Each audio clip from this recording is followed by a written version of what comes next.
ergeyga gaarka ah ee madaxweynaha jamhuuriyadda federaalk ee Soomaaliya u qaabilsan gurmadka abaaraha Cabdiraxmaan Cabdishakuur Warsame oo xalay gaaray magaalada London ee cariga Ingiriiska ayaa kulan la qaatay ergeyga gaarka ah ee Geeska Afrika u qaabilsan dowladda Ingiriiska Sarah Montgomery iyo mas'uuliyiin kale.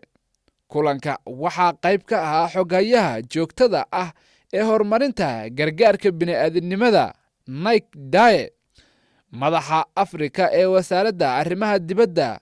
Corin Robertson iyo ergeyga gaarka ah ee isbeddelka cimilada Nick Barich, halka ay aaladda fogaan aragga uga qayb qaateen safaaradda UK ee Soomaaliya iyo Kenya. kulankan ayaa daba socda kulan uu ergeyga magaalada New York kula soo yeeshay wasiirka horumarinta caalamiga ah ee UK. ergeyga ayaa kala hadlay mas'uuliyiinta uu la kulmay sidii ay dowladda Ingiriiska u kordhin lahayd dadaalada u qaaraamidda gurmadka abaaraha iyo sidii deeq-bixiyaasha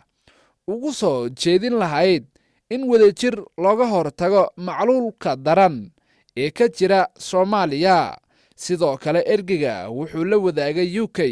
halka uu marayo kacdoonka shacabka iyo guulaha militari ee ka dhanka Al-Shabaab, kuwaasi oo ku tilmaamay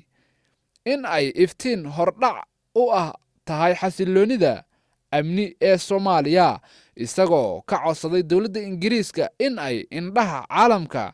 ku soo leexiso sidii loo taageeri lahaa kacdoonka shacabka iyo go'aansashada hoggaanka dowladda ee lagu ciribtirayo waxa loogu yeero argagixisada. ergeyga wuxuu sidoo kale si gaar ah ugala hadlay wakiilka gaarka ee xogayaha arrimaha dibadda UK ee isbeddelka cimilada Nick Barich, waxaa ka qabashada cimilada heer caalami, xoojinta iyo adeegista si isbeddelka cimilada ee Soomaaliya iyada oo la marayo dhaqaalaha la xiriira magdhowga cimilada, la qabsiga maxalliga ah iyo dhismaha awoodda dowladda. ergeyga oo ku guda jira safarro uu kula kulmayo jaaliyadda Soomaaliyeed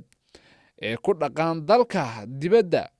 ayaa 9 bisha Oktoobar ee isla sanadkan jaaliyadda Soomaaliyeed ee ku dhaqan Ingiriiska la qaadan doona kulan loogu qaaraamayo taakulaynta dadka abaaruhu saameeyeen, si la mid ah kulamadii uu la soo yeeshay jaaliyadda waqooyiga Ameerika ee dalka Mareykanka.